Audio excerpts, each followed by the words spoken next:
So the other river I want to cover today is the Rasa river. Rasa is again a very interesting river. Rasa river, what happened is because this river, just like the Sarayu river, it was very hard to identify. Let me give you. Okay, one last thing I have to tell about the Sarayu river, because maybe it will help us to do I mean, make it memorize it even more better. So you can see this is the Kashmir border, right? I think anybody noticed, I don't know. This is the border of the Kashmir, Jammu Kashmir. So the Sushama mountain is not very far. It is on the Kashmir border with Pakistan. So this is the Jalam River. This is the Jalam River here. And this is the mountain, the what do you call, the western mountains of the Kashmir, no, the valley. So the Kashmir valley is a little more eastwards, but the mountains to the west of the Kashmir valley. And this is also in the India-Pakistan border. And there is this river flowing through the border, that is the Jalam River, which is called Vitasta. This is Vitasta is flowing into the Kashmir valley like this. So from the Kashmir valley, the Vitasta is emerging, and then it is flowing like this. And this Vitasta becomes our border, India-Pakistan border, and flow like this. And Sushoma is just a few kilometers to the west of the Vitasta river flow. Or otherwise, it is few kilometers to the west of Kashmir, Kashmir border. And in the Mahabharata also mentioned this place, Sushama is mentioned in the Arjuna's Digvijay, etc., which I have mentioned, written in the book of Mahabharata. So, and this is another important thing I just mentioned. So, whenever you think about this Arjiga and Sushoma, you can think about it's a river just emerging from to the border of India and Pakistan. And of course, if Islamabad is not located, but Islamabad, the capital of Pakistan, is very close to the Sushoma river flow. I think the river flow through Rawalpindi, which is the twin city of Islamabad.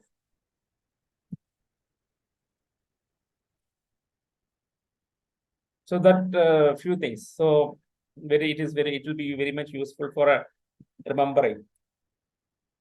And the third river is the Rasa river. Yeah, so Rasa is actually just like the Sarayu identification, another difficult river to be very difficult to identify for the hydrology researchers, especially the researchers of Ṛgveda, is the Rasa river. And most of the Western scholars got totally confused with the where is the Rasa river located, because the Ṛgveda gives an impression that the river is far away. It's a boundary river. The river is considered as the boundary of the known world.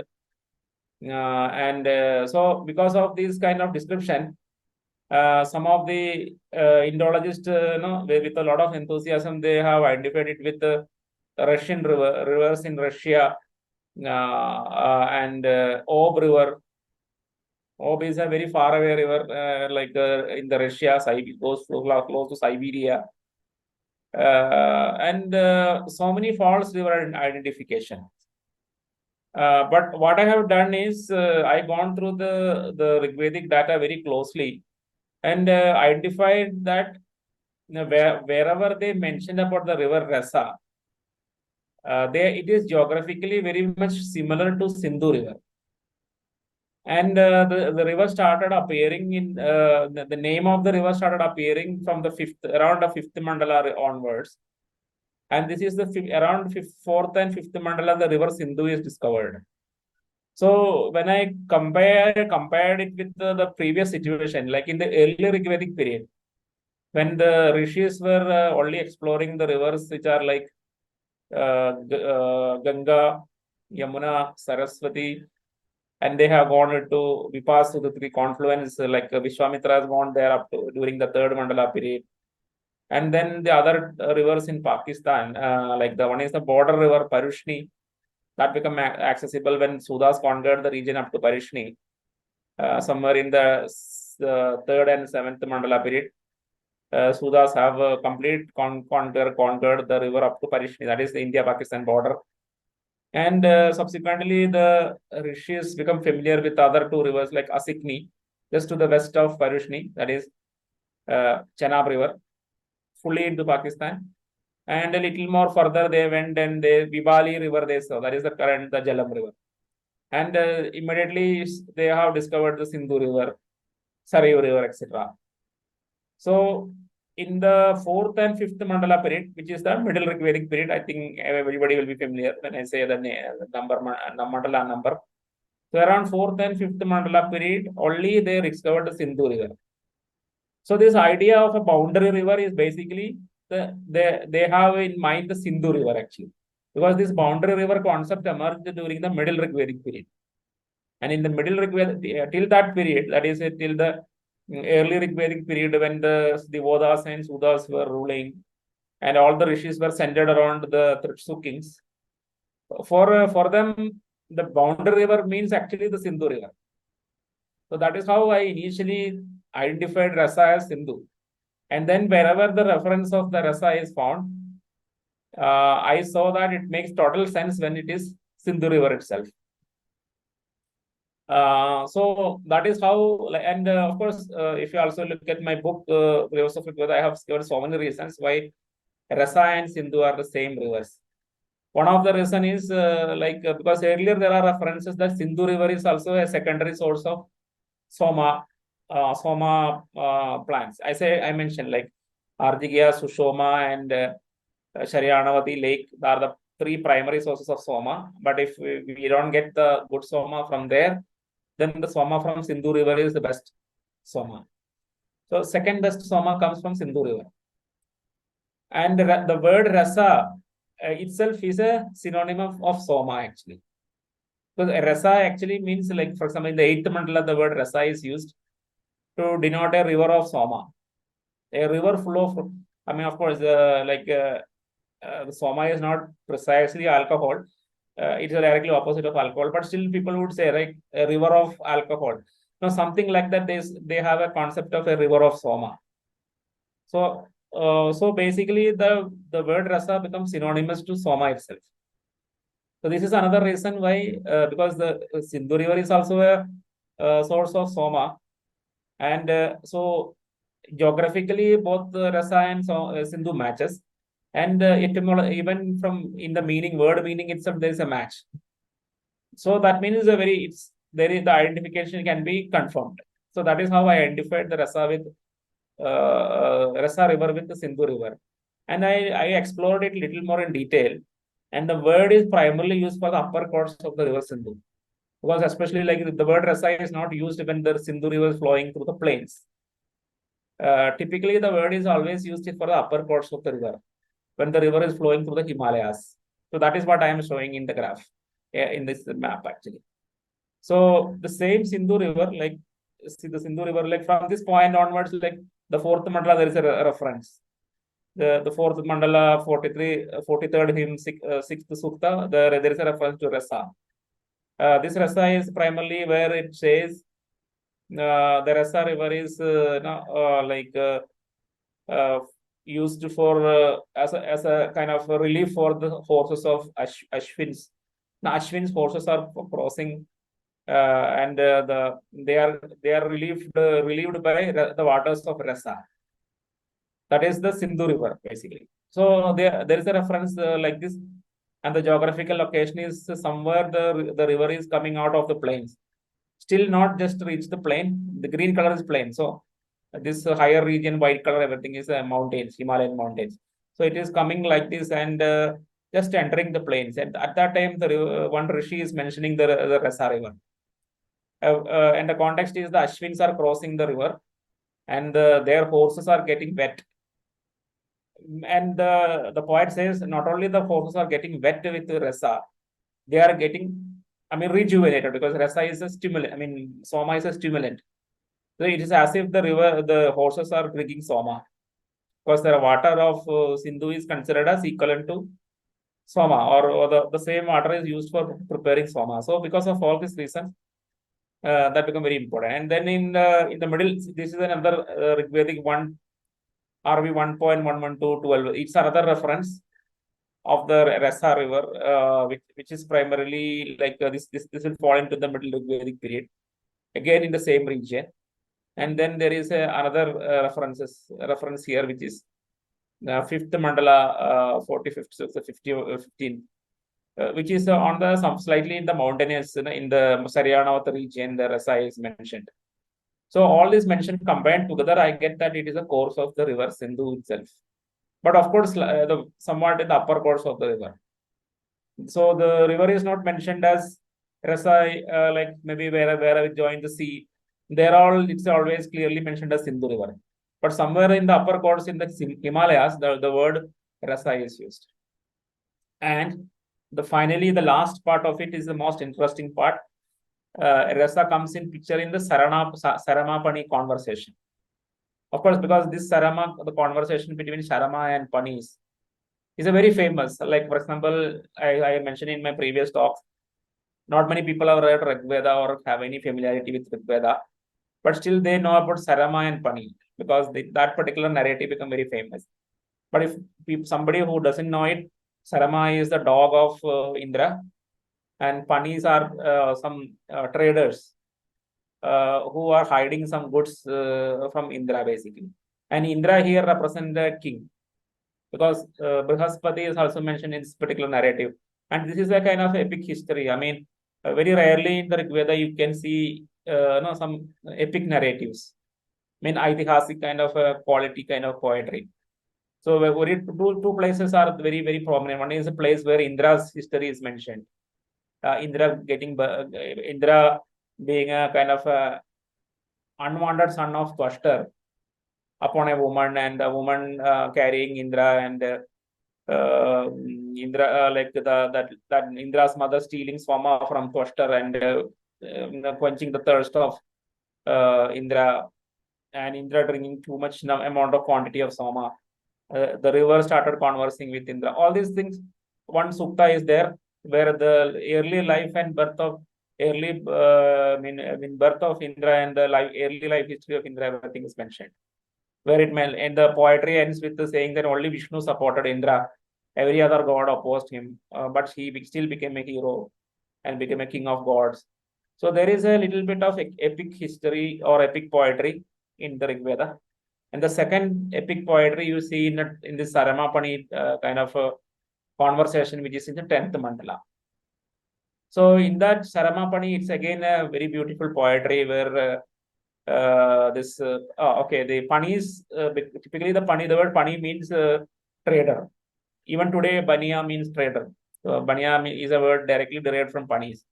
So they are trader community, and they have stolen some cows. And Sarama is going as a messenger to the Panis, saying that release those cows, otherwise Indra will come and attack you.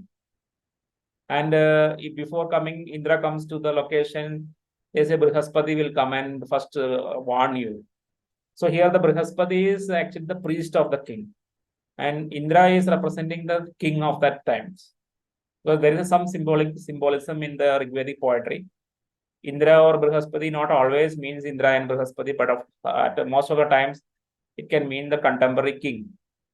It can mean the best king of the contemporary period. So this is some king in the 10th mandala period, some king who was ruling in the 10th mandala period is having a conflict with the Sarama, so the conflict of the Pani tribe. And the Panis were the traders. And I have, this is also very interesting because our placement of the 10th mandala is in 1900 BC, etc. And this 1900 BC is very interesting because during this period, some trade network started. And the trade network, the Silk Road, the precursor of the Silk Route, everything started at this period. And some tributary means road tributaries, that is, some connecting roads were there, which passed through this particular high Himalayan territory. Like, of course, this is the Kashmir Valley. To the north of the Kashmir Valley, like there was a trade route, and it was flowing through the course of River Sindhu. And this trade route connected with China, and Chinese civilization traded with the Indus Valley civilization using the trade route. And the trade route is exactly following the Sindhu River. the upper course of the river Sindhu. And this again confirms my identification of the Rasa as Sindhu, because this Sarama Pani conversation happened in this region. And basically, this is an indication that by around 1900 BC, Indus Valley civilization was fully connected with the Chinese civilization in terms of trade networks. And the trades were happening through the Indus River, the trade routes were passing as along the Indus River, because while any trade route, water is very important, and in the high Himalayas where you get water, maximum possibility of getting water is along the Sindhu River. That is why the trade route was strictly following the Indus River course. And that is the reason why the Sarama Pani conversation took place in this trans-Himalayan trade route. And so it's not only the Sarama Pani narrative, people have analyzed it in various manner, like primarily as a beautiful poetry. And it is again an Aitihasic poetry, actually, because very rare to find in Ṛgveda. Or because of all these recent literary analysis of Sarama Pani narrative, the poetry, that's the Sukta is very much very famous.